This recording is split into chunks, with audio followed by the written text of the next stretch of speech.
Ashes of the Euclidean Star. Book 1, Chapter 1, Where It All Began. Thaloran was a city alive with contradiction. Its sprawling harbor shimmered in gold and silver hues as the sun sank beyond the western coast of the Euclidean Empire. Ships with sails like pale wings docked along the piers, their hulls heavy with spices, silks, and whispers from distant lands. Lanterns flickered to life along the boardwalk, casting a warm glow across the cobbled streets. Merchants called out in a dozen tongues, hawking wares both exotic and mundane. Street performers bent light into illusions that made children gasp in awe, while beggars crouched in the shadows of marble towers, clutching empty bowls. It was beautiful, it was broken. And it was here that fate, silent and unseen, wove the threads of two lives together. Daren moved through the crowd with the steady, measured gait of a man who'd spent years expecting danger. His cloak was travel-worn, its hem stained with the dust of roads he no longer cared to count. His eyes, gray like tempered steel, scared every face, every alleyway. He was a wanderer, a swordsman whose past was a chain of locked doors, and he'd stopped trying to find the keys. He'd come to Thaloran chasing coin, as always. Word in the taverns told of a rogue pyromancer terrorizing the upper districts, and the city's magistrates had placed a bounty on his head. Daren didn't ask why. He didn't care. A job was a job. But someone else was after the same prey. Elaria moved with a grace that made the crowd unconsciously part for her. She was half-elf, her copper-toned hair catching the light like flame, her emerald eyes sharp with quiet intelligence. Where Daren moved like a blade, silent and precise, she was like water, fluid, calm, yet capable of becoming a storm without warning. She, too, sought the pyromancer, though for reasons she kept close to her heart.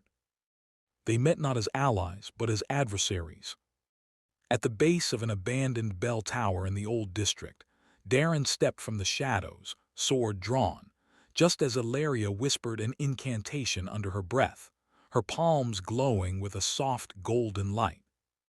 "You're in my way," she said, her tone even but with a spark of warning. "And you're in mine," Daren replied, his stance unchanging.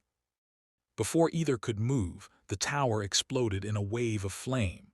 The pyromancer revealed himself, a gaunt man with eyes like burning coals, his laughter echoing off the stones. Fire roared down the alleyways, consuming everything in its path. In that instant, Daren and Elaria stopped being foes. Without a word, they fell into rhythm as if they'd fought side by side for years. Daren deflected blasts of fire with his blade, his movements sharp and instinctive, while Elaria summoned shimmering walls of force to redirect the flames. Together they pressed forward, forcing the rogue into a corner. When it was done, the pyromancer lay unconscious, bound in magical chains that pulsed with Elaria's spellwork.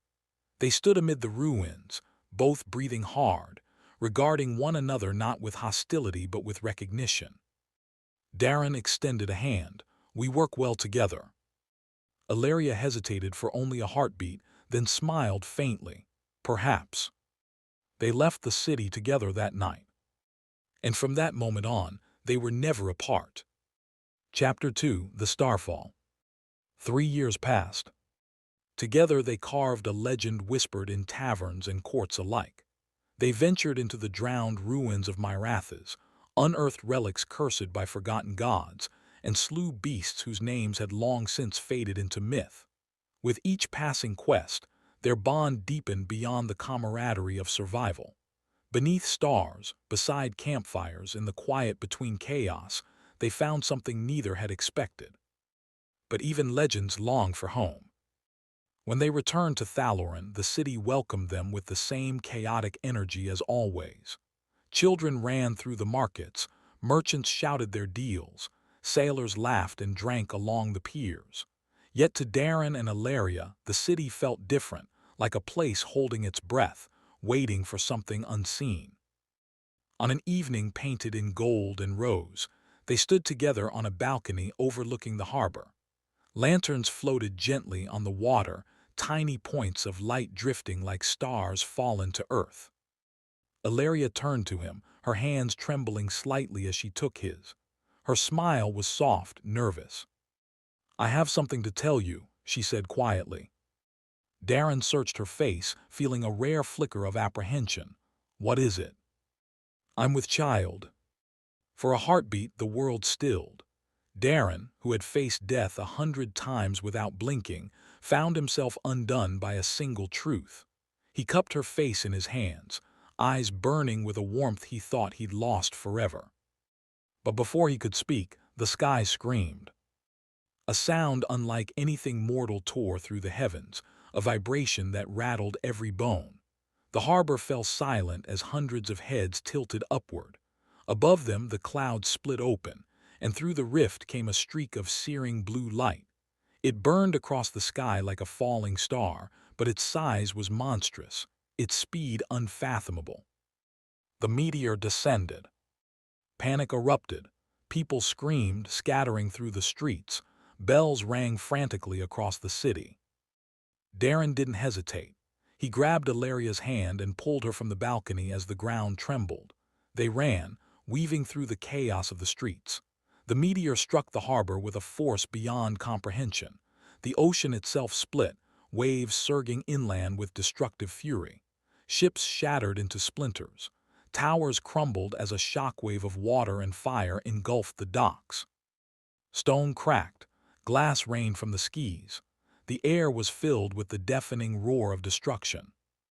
Daren dragged Elaria toward the old guild hall, the only building he knew had a deep cellar. He shoved open the heavy door, pulled her down into the darkness, and braced himself over her just as the world above them collapsed. There was a flash, a roar, and then only silence. Chapter 3: Fractured Dawn. Pain came first, then sound, then light.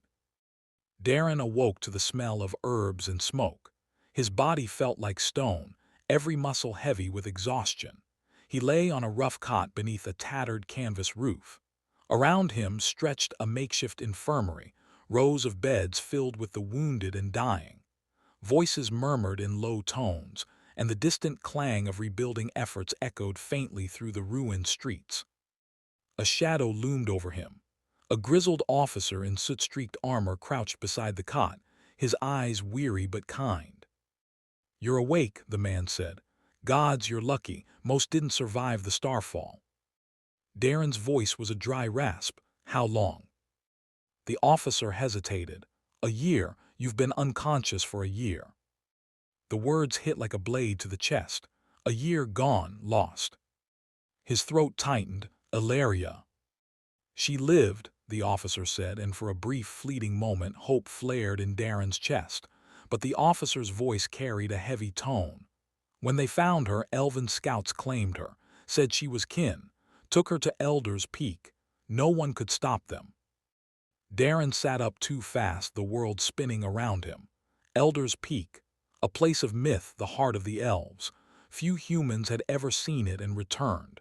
But if she was there, if she had survived, he would find her. He had to. He would not fail her again.